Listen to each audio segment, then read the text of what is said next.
Hello friends, welcome to Grace Tuition Center YouTube channel. இன்னைக்கு நம்ம வீடியோல NCERT class 10 maths chapter 3 pair of linear equations in two variable. So pair of linear equation in two variables. In two variables இந்த சாப்டரோட introduction பார்ட்ஸாக நம்ம பார்க்க போகிறோம். ஓகேங்களா?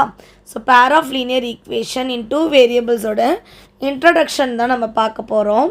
So ஒவ்வொரு சாப்டரும் நீங்கள் சம் போடுறதுக்கு முன்னாடி அந்த சாப்டரில் எப்படி என்ன கேட்பாங்க, அந்த சாப்டரில் எது ரொம்ப இம்பார்ட்டண்ட் அப்படின்ற ஒரு இன்ட்ரடக்ஷன் தெரிஞ்சுக்கிட்டீங்க அப்படின்னா சம் போட உங்களுக்கு ரொம்பவே ஈஸியாக இருக்கும். ஸோ இங்கே நேம்லேயே நம்மளுக்கு தெரியுது பேர். இப்போ பேர் ஆஃப் லீனியர் ஈக்குவேஷனை நான் பிரிக்க போகிறேன். ஸோ பாருங்கள், pair of linear equation in two variables. So இதுதான் இந்த சாப்டரோட ஹெட்டிங். ஸோ இது நான் பிரிக்க போகிறேன். பேர் அப்படின்னா என்ன அர்த்தம்? ஸோ ரெண்டு இருக்க போகுது, ரெண்டு ஒரு ஜோடி. ஸோ ரெண்டு இருக்கும் அதில் பேர். லீனியர் ஈக்குவேஷன் அப்படின்னா என்னென்னா, ஒரு ஈக்குவேஷன் அதோட டிகிரி பார்த்தோன்னே மேக்ஸிமம் ஒன்னாக தான் இருக்கும். அதை தான் நான் லீனியர் ஈக்குவேஷன்னு சொல்லுவேன். டூ வேரியபிள்ஸ் அப்படின்னா என்ன அர்த்தம்? வேரியபிள்ஸ்னால் எக்ஸு ஒய் இசட், அதுதான் வேரியபிள். இந்த இடத்துல கண்டிப்பாக ரெண்டு வேரியபிள் இருக்கும், அதாவது எக்ஸ் ஒய் இல்லை ஏபி, அது மாதிரி ரெண்டு லெட்டர் இருக்கக்கூடிய ரெண்டு வேரியபிள்ஸ் இருக்கும். ஸோ இந்த சாப்டரில் நம்ம பார்க்க போகிற எல்லா சம்லேயுமே ரெண்டு ரெண்டு ஈக்குவேஷன் கண்டிப்பாக இருக்கணும். அதுவும் எப்படிப்பட்ட ஈக்குவேஷனாக இருக்கணும்? Linear equation. லீனியர்னு என்னது? இப்போ X square plus 3x plus 4 இப்படி இருந்தால் இது குவாட்ராட்டிக் ஈக்குவேஷன். இதோட டிகிரி பாருங்கள் 2. அப்போ இது நம்மளுடைய லீனியர் ஈக்குவேஷன் கிடையாது. அப்போ லீனியர் ஈக்குவேஷன் அதோட டிகிரி எப்படி இருக்கணும்? 1 தான் இருக்கணும். ஓகேவா? அதே சமயத்தில் டூ வேரியபிள்ஸ், அப்போ என்னது? X plus Y equal to 5. So ரெண்டு வேரியபிள் இருக்குது, ரெண்டு வேரியபிளோட டிகிரியும் 1 தான். ஓகேவா? அதே மாதிரி 3x plus 5y equal to 6. So ரெண்டு ஈக்குவேஷன் இருக்கணும். 1 2 எல்லா சம்லேயுமே ரெண்டு ஈக்குவேஷன் இருக்கணும். அந்த ஈக்குவேஷனோட டிகிரி 1ஆக இருக்கணும். ரெண்டு வேரியபிள்ஸ் இருக்கணும், எக்ஸ் ஒய் இருக்கக்கூடிய ரெண்டு வேரியபிள் இருக்கணும். இது மாதிரி சம்ஸ் தான் இந்த சாப்டரில் நம்ம பார்க்க போகிறோம். ஓகேவா ஃப்ரெண்ட்ஸ்? இப்போ ஜென்ரலாக ஒரு லீனியர் ஈக்குவேஷன் டூ வேரியபிளோட ஜென்ரல் ஃபார்ம் எப்படி இருக்கணும்? ஒரு லீனியர் ஈக்குவேஷன் டூ வேரியபிள்ஸோட ஜென்ரல் ஃபார்ம் எப்படி இருக்கணும்னு, a x plus b y plus c equal to 0. இது மாதிரி ஒரு ஜென்ரல் ஃபார்மெட்டில் இருக்கணும். இப்போ எனக்கு வேர்ட் ப்ராப்ளம் கொடுத்துருக்காங்க. எனக்கு ஒரு வேர்ட் ப்ராப்ளம் கொடுத்துருக்காங்க. அந்த வேர்ட் ப்ராப்ளம்லேருந்து ரீட் பண்ணி நான் என்ன கண்டுபிடிக்கணும் ஃபஸ்ட்டு அப்படின்னா, அன்னோன் குவான்டிட்டிஸ் கண்டுபிடிக்கணும். ஓகேவா? ஃபஸ்ட்டு அன்னோன் குவான்டிட்டிஸை ஐடென்டிஃபை பண்ணணும். ஒரு வேர்ட் ப்ராப்ளம் கொடுத்துருக்காங்க அப்படின்னா, ஸோ அதை நான் ரீட் பண்ணிவிட்டு அன்னோன் குவான்டிட்டிஸை ஐடென்டிஃபை பண்ணணும். எது கொடுக்கல அப்படின்ற அன்னோன் குவான்டிட்டிஸை ஐடென்டிஃபை பண்ணிவிட்டு அதை வேரியபிளாக டினோட் பண்ணணும். டினோட் தேம் பை வேரியபிள்ஸாக டினோட் பண்ணணும். இதெல்லாம் நான் சம் சொல்லும் போது நான் எக்ஸ்பிளைன் பண்ணுறேன். ஃபார் எக்ஸாம்பிள், இப்போ பாருங்களேன், ராஜுவோட ஏஜ் வந்து ராஜுவோட ஏஜ் ராமுவோட ஏஜ், இல்லை ராஜுவோட ஏஜ் அவரோட ஃபாதரோட ஏஜ், ரெண்டுத்தையும் ஆட் பண்ணால் 8 அப்படின்னு கொடுத்துருக்காங்கன்னு வைங்க. ராமோட ஏஜ் எனக்கு தெரியாது, அது எக்ஸ்ன்னு எடுத்துப்பேன். அவரோட அப்பாவோட ஏஜ் எனக்கு தெரியாது, அது நான் ஒய்ன்னு எடுத்துப்பேன். அப்போ x plus Y equal to 8ன்னு எடுத்துப்பேன். Identify the unknown quantities. So unknown quantities எது? ராமோட ஏஜ்ன்றது அன்னோன் குவான்டிட்டி, அவங்க ஃபாதரோட ஏஜ்ன்றது ஒரு அன்னோன் குவான்டிட்டி. ஸோ ஐடென்டிஃபை பண்ணிவிட்டு அதை வேரியபிளாக டினோட் பண்ணணும். ஸோ ராமோட ஏஜை எக்ஸ்ன்னு எடுத்துப்பேன், அவங்க அப்பாவோட ஏஜை ஒய்ன்னு எடுத்துப்பேன். அப்போ அவங்க ஆடுன்னு கொடுத்தாங்கன்னா எக்ஸ் ப்ளஸ் ஒய், அதுக்கேற்ற மாதிரி நம்ம எழுதிக்கணும். சரியா? ஸோ ரெண்டாவது பாயிண்ட் என்னென்னா,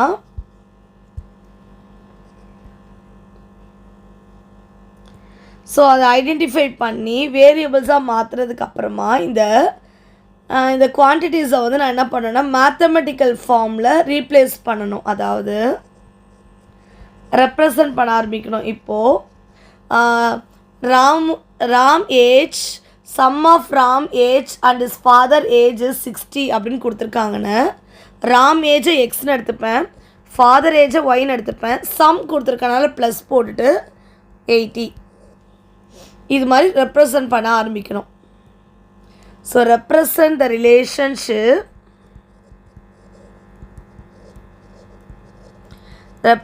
ரிலேஷன்ஷிப் between quantities. ஸோ அந்த எக்ஸு ஒய் இந்த ரெண்டு குவான்டிட்டிஸ்க்கும் நடுவில் உள்ள ரிலேஷன்ஷிப்பை மேத்தமெட்டிக்கல் ஃபார்மில் ரெப்ரசன்ட் பண்ணணும். மேத்தமெட்டிக்கல் ஃபார்ம்னு என்னது? சம்முன்னு கொடுத்தா ஆட் பண்ணணும், டிஃப்ரென்ஸுன்னு கொடுத்தா மைனஸ் பண்ணணும், ரேஷியோன்னு கொடுத்தா டிவைட் பண்ணணும், ப்ராடக்ட்டுன்னு கொடுத்தா மல்டிப்ளை பண்ணணும். ஸோ அதுதான் mathematical form. Replacing the unknown with variables.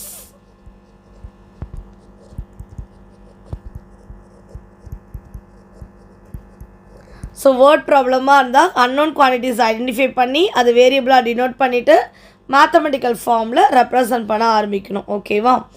So ஒரு லீனியர் ஈக்குவேஷன் இன் டூ வேரியபிளோட சொல்யூஷன் ஆன்சர்ஸ் எப்படி இருக்கும் அப்படின்னா, இப்போ ஃபார் எக்ஸாம்பிள்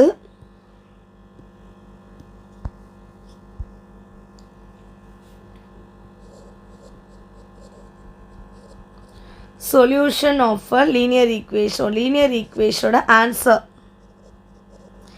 நம்ம எடுத்துக்கக்கூடிய வேரியபிளோட ஆன்சர் இன் டூ வேரியபிள்ஸ்.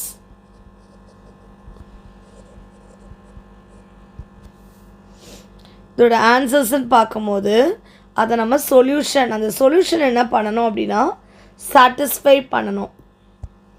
இப்போது ஒரு ஈக்குவேஷன் இருக்குது, அந்த ஈக்குவேஷனுக்கு நான் ஒரு சொல்யூஷன் கண்டுபிடிக்கிறேன். ஃபார் எக்ஸாம்பிள் இப்போ இதுதான் என்னுடைய ஈக்குவேஷன் வச்சுக்கலாமே, 2x + y = 4 அப்படின்னு கொடுத்துருக்கேன். இதில் 0,4ன்றது என்னுடைய சொல்யூஷன் அப்படின்னா இது என்ன பண்ணணும்? இந்த ஈக்குவேஷனை சாட்டிஸ்ஃபை பண்ணணும். சாட்டிஸ்ஃபைனா என்னது? இப்போ 2xக்கு பதிலாக 0 சப்ஸ்டியூட் பண்ணணும், ப்ளஸ் yக்கு பதிலாக 4 சப்ஸ்டியூட் பண்ணணும், 4. இப்போ 2 × 0 0, 0 + 4 4 = 4. இது மாதிரி சாட்டிஸ்ஃபை பண்ணணும். அப்போது கொடுத்துருக்குற ஆன்சர் கரெக்டு, இதுதான் சொல்யூஷன் அப்படின்னு நம்ம கன்ஃபார்ம் பண்ணிக்கலாம். இதுலேயே ஜாகிரபிக்கலாக ரெப்ரசன்ட் பண்ண சொல்லுவாங்க, ஜாமெட்ரிக்கலாக ரெப்ரசன்ட் பண்ண சொல்லுவாங்க. ரெப்ரசன்ட் பண்ணும்போது நம்மளுக்கு ஸ்ட்ரெயிட் லைன் கிடைக்கும். ஸோ ஒரு ஈக்குவேஷனை, அதுவும் வந்து ஒரு லீனியர் ஈக்குவேஷனை, நார்மல் ஈக்குவேஷன் கிடையாது, ஒரு லீனியர் ஈக்குவேஷனை நான் கிராஃபில் ப்ளாட் பண்ணேன் அப்படின்னா எனக்கு வந்து ஸ்ட்ரெயிட் லைன் கிடைக்கும்.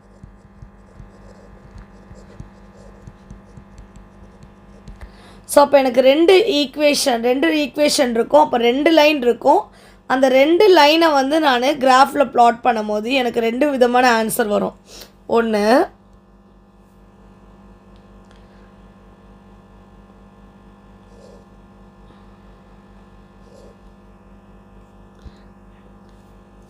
இது வந்து இப்போ ஃபார் எக்ஸாம்பிள் இது L1 இது L2ன்னு எடுத்துக்கலாம். 2 லைனை நான் கிராஃபில் ப்ளாட் பண்ணுறேன், ரெண்டுமே ஸ்ட்ரெயிட் லைனாக இருக்குது. ரெண்டும் ஏதோ ஒரு பாயிண்டில் இன்டர்செக்ட் ஆகலாம். ஸோ இன்டர்செக்ட் லைன் கிடைக்கலாம், எனக்கு இன்டர்செக்ஷன் லைன் கிடைக்கலாம்.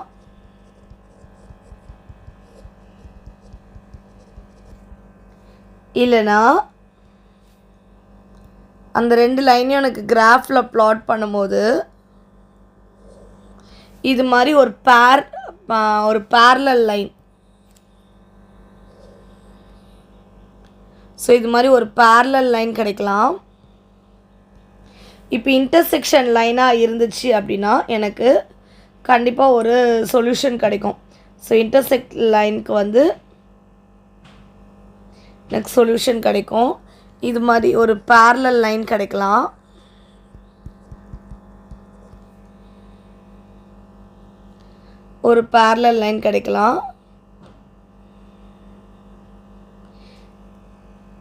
இல்லைனா நெக்ஸ்ட்டு கேஸில் ஒரு லைன் இருக்குது. அந்த லைன் வந்து இப்போ எனக்கு ஃபார் எக்ஸாம்பிள் L1 அப்படின்ற ஒரு லைன் இருக்குது. ஓகேவா? இன்னொரு லைனு, இன்னொரு ஈக்குவேஷன் இருக்குது. அதையும் நான் கிராஃபில் ப்ளாட் பண்ணுறேன்.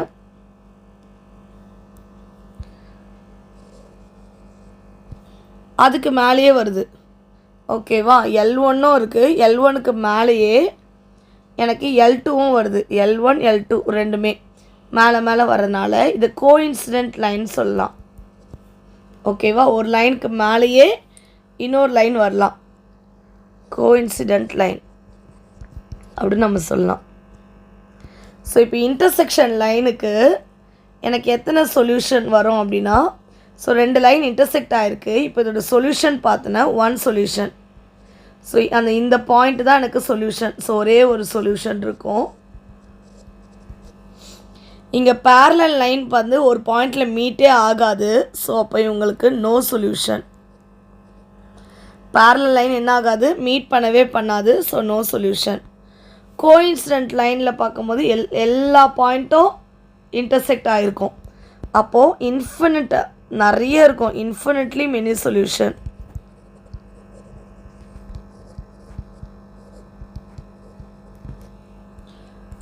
ஸோ இப்போ நம்ம என்ன பார்த்துட்ருக்கோம், பேர் ஆஃப் லீனியர் ஈக்குவேஷனில் 2 ஈக்குவேஷன் இருக்கும். ஸோ இந்த 2 ஈக்குவேஷனும் லீனியர் ஈக்குவேஷன். ஒரு ஈக்குவேஷனை கிராஃபில் ப்ளாட் பண்ணுறோம் அப்படின்னா ஒரு லைன் கிடைக்கும். அதே மாதிரி 2வது ஈக்குவேஷனை கிராஃபில் ப்ளாட் பண்ணுறோன்னா இன்னொரு லைன் கிடைக்கும். அந்த 2 லைனும் எது மாதிரிலாம் இருக்கலாம், ஒன்று இன்டர்செக்ட் ஆகிற இன்டர்செக்ஷன் லைனாக இருக்கலாம், இல்லைனா பேரலாக லைன் இருக்கலாம், மேலேயே இருக்கக்கூடிய கோஇன்சிடென்ட் லைனாக இருக்கலாம். ஸோ இன்டர்செக்ஷன் லைனாக இருந்தால் ஒரு சொல்யூஷன் இருக்கும், பேரலல் லைனாக இருந்தால் சொல்யூஷனே இருக்காது, லைனுக்கு மேலே இன்னொரு லைன் இருந்தால் அது கோஇன்சிடென்ட் லைன், நிறைய சொல்யூஷன் இருக்கும். ஸோ இப்போ இதை பேஸ் பண்ணி நம்மளுக்கு ஒரு ஃபார்முலாஸ் இருக்குது.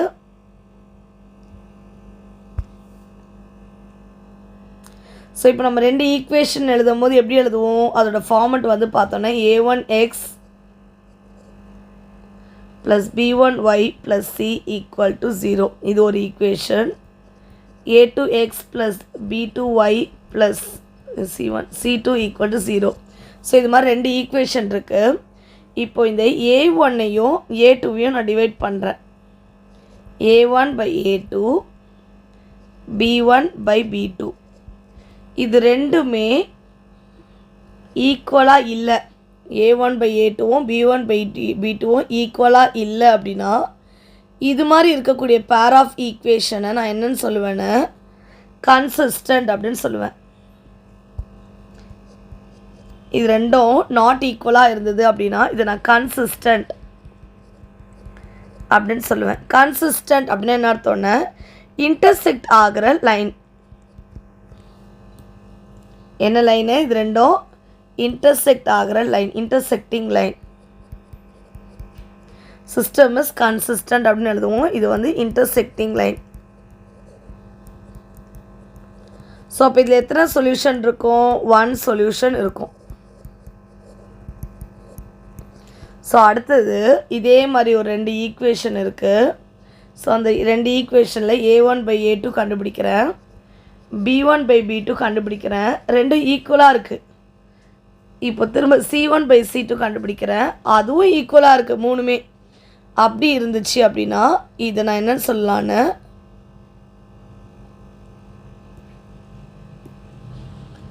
ஸோ இந்த ஈக்குவேஷன் வந்து டிபெண்டன்ட் ஈக்குவேஷன் அப்படின்னு சொல்லலாம். இதுவும் கன்சிஸ்டன்ட், இதுவும் கன்சிஸ்டன்ட், இதுவும் கன்சிஸ்டன்ட். ஆனால் ஒரு சொல்யூஷன் கிடையாது இதுக்கு. Infinitely many solution.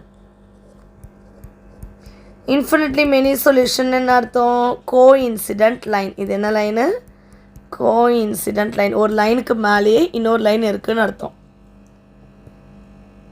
இப்போ அடுத்து a1/a2 பண்ணுறேன், b1/b2 பண்ணுறேன், c1/c2 பண்ணுறேன். a1/a2 ஈக்குவலாக இருக்குது, b1/b2 c1/c2 வந்து நாட் ஈக்குவலாக இருக்குது.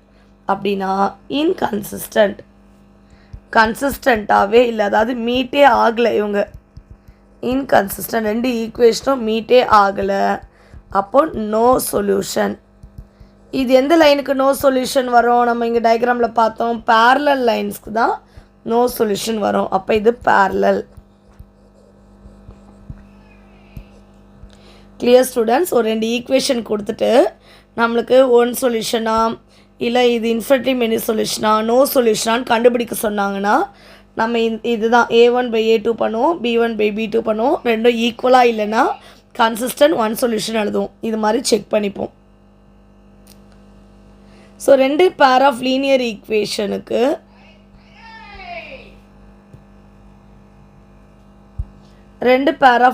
ஈக்குவேஷனுக்கு சொல்யூஷன்ஸ் எப்படி கண்டுபிடிக்கலாம், ஆன்சர்ஸ் எப்படி கண்டுபிடிக்கலாம் அப்படின்னா 4 மெத்தடில் கண்டுபிடிக்கலாம். ஃபைண்டிங்,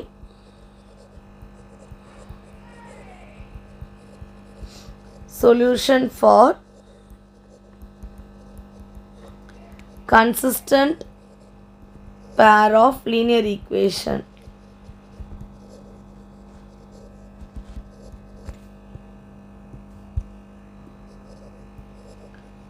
ஸோ 4 விதமாக சொல்யூஷன்ஸ் கண்டுபிடிக்கலாம். எப்படிலாம் ஆன்சர் சொல்யூஷன்ஸ் கண்டுபிடிக்கலாம்? ஒன்று எலிமினேஷன் மெத்தட், ரெண்டாவது சப்ஸ்டியூஷன் மெத்தட்,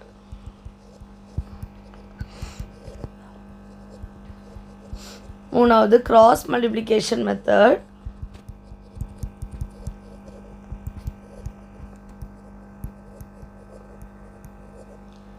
ஸோ நாலாவது கிராஃபிக்கல் மெத்தட்.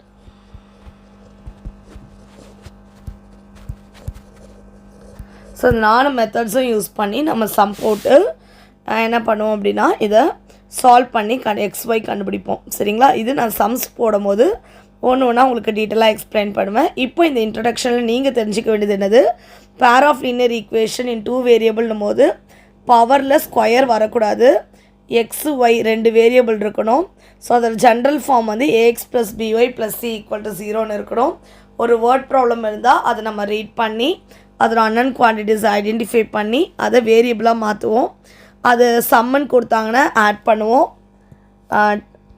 ஆட் பண்ணுவோம், டிஃப்ரென்ஸுன்னு கொடுத்தா மைனஸ் பண்ணுவோம், ப்ராடக்ட்னு கொடுத்தா மல்டிப்ளை பண்ணுவோம், ரேஷியோன்னு கொடுத்தா டிவைட் பண்ணி ஒரு ஈக்குவேஷனாக ஃப்ரேம் பண்ணுவோம். ஸோ அதுக்கப்புறமா ஒரு சொல்யூஷன் போது அந்த ஈக்குவேஷனை சப்ஸ்டியூட் பண்ணும்போது அதை சாட்டிஸ்ஃபை பண்ணணும். லீனியர் ஈக்குவேஷன் ஸ்ட்ரெயிட் லைனாக இருக்கும்.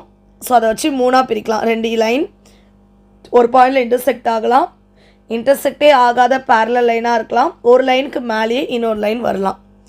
ஸோ அதுக்கேற்ற மாதிரி கன்சிஸ்டன்ட்லேயே ஒரு சொல்யூஷன், கன்சிஸ்டண்ட்டில் மெனி சொல்யூஷனே இல்லாத இன்கன்சிஸ்டன்ட்.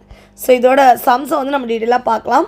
மறக்காமல் நம்ம கிரேஸ் டியூஷன் சென்டர் யூடியூப் சேனலை சப்ஸ்கிரைப் பண்ணிக்கோங்க, பக்கத்தில் இருக்க பெல் ஐக்கானை கிளிக் பண்ணிக்கோங்க, உங்கள் ஃப்ரெண்ட்ஸ்க்கும் ஷேர் பண்ணுங்கள். இந்த வீடியோ பிடிச்சிதா லைக் பண்ணுங்கள். இந்த இயர் ஃபுல்லாகவே உங்களுக்கு மேக்ஸ் அண்ட் சயின்ஸில் ஹெல்ப் பண்ணுறதுக்கு நம்ம சேனல் உங்களுக்கு உதவியாக இருக்கும்.